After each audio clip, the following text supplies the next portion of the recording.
Bale, ni Zaro Fagundez naiz, eta orain egingo dizuet diseinu grafikoko ikasketa mailerako lanaren aurkezpena. Garatutako proiektua ditzen da Euskal Tarot mitikoa, eta izenak berak dioen bezala, egin dudana izan da tarot bat diseinatu. Testu ingurua jartzeagatik pixka bat, ezagutu nuen Maritxu Erlantz emakumearen bizitza, eta iruditu zitzaidan oso interesgarria, izan zen emakume bat izaban jaioa eta txikitatik garatu zituena gaitasun extrasensorialak. Ikuste zuen jendearengan aura gaiztoa, adibinatzen zuen etorkizuna eta horrelako gauzak. Eta gero gainera egon zen urte asko ikasten psikoanalisiari buruz eta horrelako hainbat gairi buruz. Eta bere bizitzan zehar garatu zituen 3 tarot, lehenengoa oso ezaguna eta munduan asko erabiltzen dena, El Gran Tarot Esoteriko, bigarrena Euskal Tarot mitikoa eta hirugarrena Euskal Herriko tarota. 2 tarot hauek dira historikoki euskaraz garatu izan diren tarot bakarrak munduan. Orduan, zein da arazoa? Nik ezagutu nuenean hau nahi nuen tarot hori erosi, eta joan nintzen erostera eta zen supergarestia, merkeenak 300 euro balio zituen, eta orduan, ikusten duen arazo bat zela jendearentzako hain tarot garestia eukitza, gainera horiek izan da bakarrak euskaraz daudenak, eta bestalde batetik konturatu nintzen daukatela estetika zaharkitu bat, ez dela igual gaztentzako erakargarria, eta orduan hori dela eta pentsatu nuen guai hongo litzatekela egitea tarot horien berri diseinu bat, eta marka identitate sendo bat sortu gaztengana iristeko, eta izateko, tarota berriz modan jartzeko, eta izateko produktu bat irisgarria eta erakargarria. Orduan, hortik hasi zen pixka bat, hortik hasi nintzen helburua definitzen, sortzeko Euskal Herritarrontzako erakargarria eta irisgarria izango den tarot bat, alde batetik euskaraz izango dena, eta beste alde batetik Euskal Herriko simbologia, mitologia, eta orokorrean kultura eta tradizioa berreskuratu eta oinarrian izango dituena. Gero beste helburu espezifikoa batzuk sartu izan nahi nituen, adibidez tarota izatea hezkuntzarako baliabide bat ere bai, bai euskal kultura eta mitologia ezagutzeko, baita tarota bera ezagutzeko eta nork bere burua ezagutzeko tarotaren bidez, eta bar. Orduan, nire proiektuan oso garrantzitsua izan da ikerketa fase sendo eta luze bat egitea, hasi nintzenan proiektuarekin enekielako ezer tarotari buruz, beraz, hori oso garrantzitsua izan da niretzako ikastea zer den tarotan, hori izan zen Maritxu Erlantz, zer egin zuen, eta bar. Orduan, ez nahi sartuko oso sakonki esplikatzen ikerketa fasean, baina oso interesgarria da Maritxu Erlantzen bizitza, ze ekarpen egin zion euskal kulturari, eta nahi baduzu berari buruz zerbait irakurri oso interesgarria da bere bizitza. Gero, egon nintzen sakonki aztertzen Euskal Tarot mitikoa izan dela azkenean oinarri bezala erabili dudanak nik diseinua egiteko, eta egon nintzen ikertzen karta bakoitzaren simbologia, ze elementu erabiltzen dituen, ze ezaugarri dituen, eta bar. Eta baita ere, euskal mitologia, euskal kultura, euskal estetika, tradizioa, eta barren ikerketa bat ere egin nuen ezagutzeko ondo, ze baliabide dituen eskuragarri. Eta azkenik, eta niretzako interesgarriena izan dena, gutxien ezagutzen duelako izan da tarotaren inguruko azterketa. Nik uste nuen, tarotarekiko aurre iritzi pilo bat, nik uste nuen zela zerbait super iluna, super adibinatorioa, eta konturatu naiz, tarota dela azkenean urte askotan zehar, jende askoren bizi esperientziak enkriptatuta eta simboloen bidez adierazita dauden liburu moduko bat, baina liburu formatuan izan beharrean, karta formatuan dagoena. Hori, egon nintzen karta ezberdinak aztertzen, eta Euskal Tarot mitikoarekin egin bezala, beste tarot batzuekin ere, haien simbologia eta karta bakoitzak dituen nondik norakoak aztertzen dagoen eta konparatzen dago nintzen, eta gero egin dut nire tarot kolekzio propioa, proiektu honekin batera, joan naiz lagunei eskatzen, erosten eta lortzen tarot ezberdinak etxean eduki alizateko eta edozein momentuetan konsultatu alizateko. Eta, referente bezala izan ditut alde batetik marka batzuk egin dutenak euskal kulturako ezaugarriak gaur eguneratu eta beste alde batetik tarot batzuk iruditzen zaidanak direla berritzaileak eta modernoak. Abiaz zetak izan da erreferente handi bat tipografiaren erabilera dela eta beste alde batetik puntu hausek duela gutxi egin zuen diseinu bat, da uste dut oso interesgarria dela, erabiltzen duen kolorearen erabilera eta ikurraren aldetik. Launda, arrezare erabili dut referente bezala, bai tipografia dela eta baita koloreak eta ilustrazioaren modernizatzea egiten duelako mantenduz euskal arteak dituen ezaugarri eta kutsu horiek.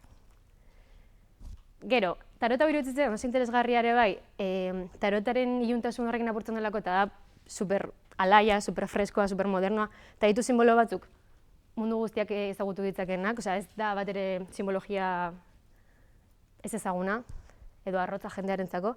Eta azkenik hau ere oso interesgarria iruditu zait dela tarot bat oso geometrikoa, normalean izaten dira oso organikoak eta oso naturarekin zer ikusi dutenak, eta hau da oso razionala, oso zientifikoa eta oso geometrikoa, eta orduan iruditu zait oso interesgarriari bai. Orduan horrekin, hasi nintzen ja definizio fasearekin, pixkat markaren misioa, bizioa eta bar zehazten, eta nik lortu nahi dudana da izatea produktu kultural erreferente bat Euskal Herrian, jendeak ezagutuko duena, gazteentzako erakargarria izango dena eta irisgarria, eta horrez gain ez dut nahi izatea produktu bat erosten duzuna eta etxean apal batean uzten duzuna, baizik eta benetan erabili daitekena eta benetan jendearentzako erraminta bat izango dena bere burua ezagutzeko, tarota erabiltzen ikasteko, eta bar. Aparte, lehen esan dudan bezala, nahi dut tarot honekin gai hauei eta mundu honi nekiko dagoen aurre iritziak apurtu, eta jendeak ezagutzea horrela ere bai, euskal kultura, euskal mitologia eta euskal tradizioa gehiago, eta tarotaren mundua ere bai. Orduan, balioak dira euskalduntasuna, norberarekin konexioa, jakinduria zaharra, baina baita ere modernutasuna eta dogmarik eza. Nire targetzeatza dira neska gazteak, sensibilidade artistiko bat dutenak, baina, edo zeinentzako ere eskuragarri egon daiteke. Eta pixka bat hori definituta jasin nintzen idazio fasearekin. Ja, proiektua sortzen eta baliabide grafikoak sortzen. Orduan, egin nuen lehenengo gauza izan zen, moodboardak sortu, orain arte egon nintzen, igual oso kontzeptu abstraktuekin eta gehien bat buruarekin lanean, eta ja momentu batean esan duen, hasi behar naiz ja zerbait materializatzen eta gauzak grafikoki ikusten. Eta orduan egin nituen 3 moodboard gai ezberdinak landuz, eta horietatik atera nituen hainbat ondorio, eta ondorio horiekin ja egin nuen moodboard orokor bat, pixkat grafika zehazteko eta ja, grafika zehazten hasteko. Eta orduan, honekin batera zinintzen ja marka grafikoa sortzen. Lehenengo pausua izan zen logotiporen sorkuntza, probatu nituela 8.000 milioi tipografia, ez zitzaidan bat ere gustatzen, nuen lortzen nahi nuen freskotasuna eta modernotasuna eta zerbait berritzailea izatea, eta azkenean erabaki nuen izan zen, nik hartzea tipografia geometriko simple bat, aurreko tipografietan aztertutako euskal tipografien ezaugarrietako bat hartzea, eta horrekin egitea, detailetxo batekin lortzea logotipoan nabari dadin euskal tipografiaren kuilu hori, baina izan gabe, ez dakit, hain, simpleagoa eta igual hotzagoa. Hau izango litzateke emaitza. Eta gero, nahi nuen ere bai zerbait organikoagoa eta zerbait tarotaren ilustrazioekin lotura gehiago izango zuela markaren identifikagarri bezala, eta orduan, ez dakik goratuko zareten, baina, hau bir diseinu bat izanik eta euskal tarot mitiko originalaren portadan eguzki lore bat egonik, pentsatu nuen interesgarria litzatekeela eguzki lore hori berreskuratzea eta eguzki lore horren berrinterpretazio minimalista eta simple bat egitea. Eta hainbat proba eginda gero azkenean hau aukeratu nuen, dela eskuz egindako ilustrazio bat, erabiliko dena ikur bezala. Horrela. Bertsioak positibo-negatiboan, Eta bai logotipo egiteko erabilitako tipografia, baita orokorrean tipografia korporatiboa da Geist, dela tipografia simple bat, arrazionala, geometrikoa eta neutroa, baina baditu pixu asko eta erabili daitezke modu ezberdinetan. Koloreari dagokienez konturatuko zineten bezala kolore bakarra erabili dut, eta kolore hori da urdina, gainera urdin oso berezi bat edo deigarria. 20.000 buelta eman dituen kolore aukeratzeko garaian, enuelako nahi klitxe eta estereotipoetan erori, alde batetik euskal kulturarekin lotzen diren txuria, gorria eta berdea, bestalde batetik tarotarekin lotzen den morea eta larroxa eta azkenean erabaki nuen urdina izatea, konturatu dintzelako urdinak badaukala lotura bat espiritualtasunarekin, baina igual lotura razionalago bat eta distanteago bat, baita ere lotzen da naturarekin, itsasoarekin, itsasoak daukan garrantziarekin euskal kulturan batez ere kostaldean, kostaldeko diantzi tipikoak urdinak ere badira, eta azkenean pentsatu nuen urdina igual izan zitekeela kolore egoki bat lotura baduena gaiarekin, baina ez dena hain evidentea eta hain tipikoa. Orduan, nahi nuena zen urdin vibrante bat, potentea, gaur eguneko kontekstu estetikora ekartzeko proiektua eta deigarria izango zen kolore bat. Erabilitako baliabide grafiko bat izan da ilustrazioak, gero erakutsiko dizkizuet kartak, baina kartetan erabilitako estilo berdinarekin egindako ilustrazioak, motibo floralak batez ere, eta baita ere ikurra modu ezberdinetan eta kombinazio ezberdinak eginda. Beste baliabide grafiko garrantzitsuena izan da argazkiak. Argazkiak erabili ditut bai kartelak egiteko, baita sare sozialetarako eta beste hainbat gauzetarako. Publiko gazteari zuzendutako zerbait denez, iruditu zait garrantzitsua edukitzea argazki deigarriak, esperimentalak, artistikoak, desberdintasun bat markatzen dutenak, igual beste argazki mota batzuengandik. Izango dute trataera ezberdina erabilerari dagokionean, batzuetan edukiko dituzte kolore korporatiboak, beste batzuetan txuri beltzean, eta beste batzuetan edukiko dute horrela tipo trataera vintage bat, uste dudalako oso ondo gelditzen dela espiritualtasunarekin eta horrelako hainbat kontzepturekin badaukalako zer ikusia. Eta hori, tipo askotako argazkiak egin nituen, eta, barkatu. Eta argazkiak ateratzen egia esan denbora asko inbertitu nuen, aurretiazko prestaketa handia izan zuelako, egunan bertan ere egun luzea izan zen argazkiak ateratzen, da gero ere postprodukzio fase bat izan eduki nuen, non argazkiak editatu nituen, selekzionatu eta bar. Orduan, esan daiteke denbora asko kendu didala, baina beste alde batetik uste dut izan dela oso potentea proiektuarentzako, atera izan argazkiak eta txukunak. Eta jaseko naiz produktuarekin, kartak diseinatzeko egon nintzen ere bai bozetu ugari egiten, da azkenan erabaki nuena izan zen justo. Kartak egiten dagoen bitartean dagoen ez ere bai marka grafikoa diseinatzen, izan zen pixka bat nire estilo propioa eta marka grafikoaren zehaztapen horiekin batera ateratako emaitza bat. Direla bastante karta simpleak, baina baita ere oso deigarriak eta oso adierazgarriak nire ustez.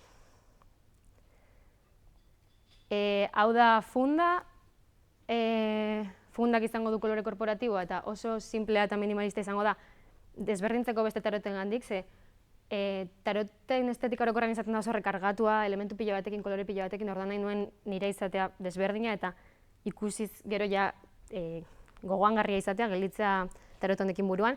Eta jarri diot ikurra aurrean, jakingo zuen bezala, eguzki lorea jartzen dira etxeetako atean, etxea babesteko espiritu eta izaki gaiztoen gandik, orduan modu batean eguzki loreak babesten du gure tarotaroi.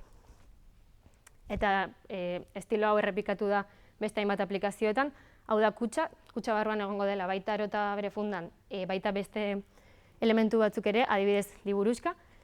Eta liburuxka hau da, nola esan dudan tarota ezitzaia izango dela, liburuxkanek balioko du alde batetik proiektuaren osotasuna ulertzeko eta pixka testuingurua jartzeko proiektuari, baina baita ere taroteko karta bakoitza interpretatzeko eta nola jolastu esplikatzeko ere balio du, hasi berrientzako edo hainbeste kontrolatzen ez duen jendearentzako. Eta,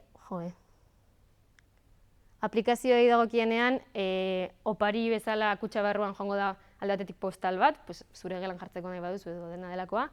Beste alde batetik, sobre bat eta sobre barruan poster bat berdina, opari bezala etxean jartzeko edo dena delakoa.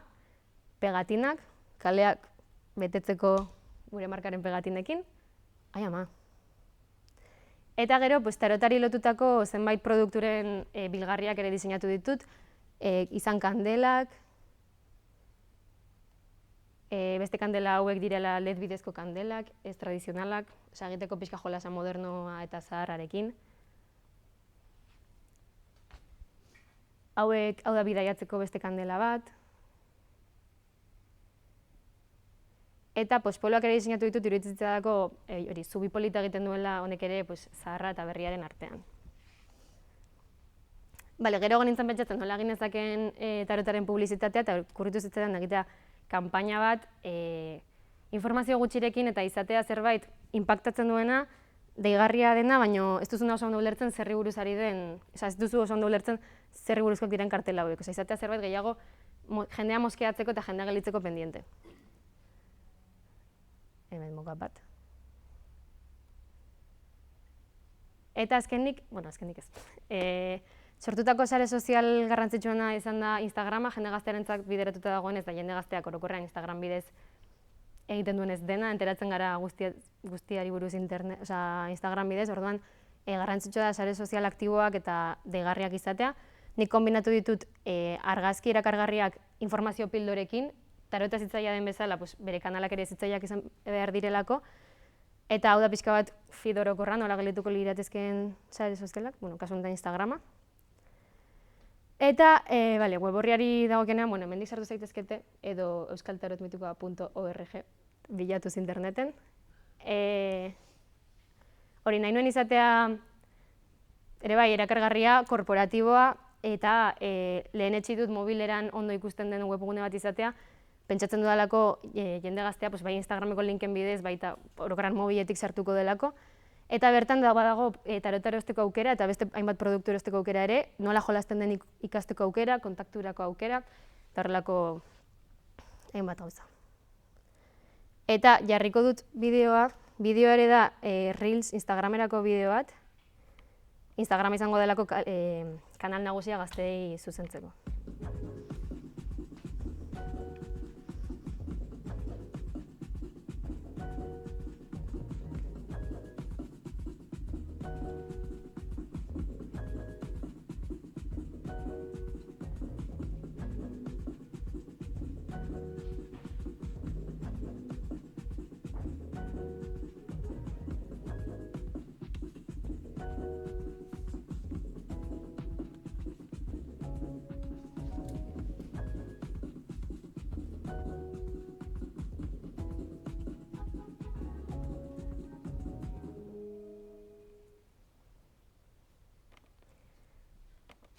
Eta honekin amaituko litzateke, ondorio bezala nahi esan uste dela, bete direla nire helburuak, edo ni behintzat pozik nagoela egindako lanarekin, iruditzen zaidalako, momentu batean asko goiatzen nintzen pentsatzen, izaro, nola uztartuko ditut alde batetik euskal tradizioak jaba badituen ezaugarri definitu horiek, tarotak eta tarotaren munduak dituen aurre iritziak eta berak dituen ezaugarri definitu horiek, uztartu eta gainera gaur egungo kontekstu estetikora ekarri. Baina, azkenean uste dut lortu dudala, badaukala kutxu bat nabaritzen dena begibistaz non dituen erroak, baina baita ere dela erakargarria, modernoa eta gaztei zuzendutako proiektu bat. Eta ez dakit hori izan da dena, ez dakit galderarik duzuen.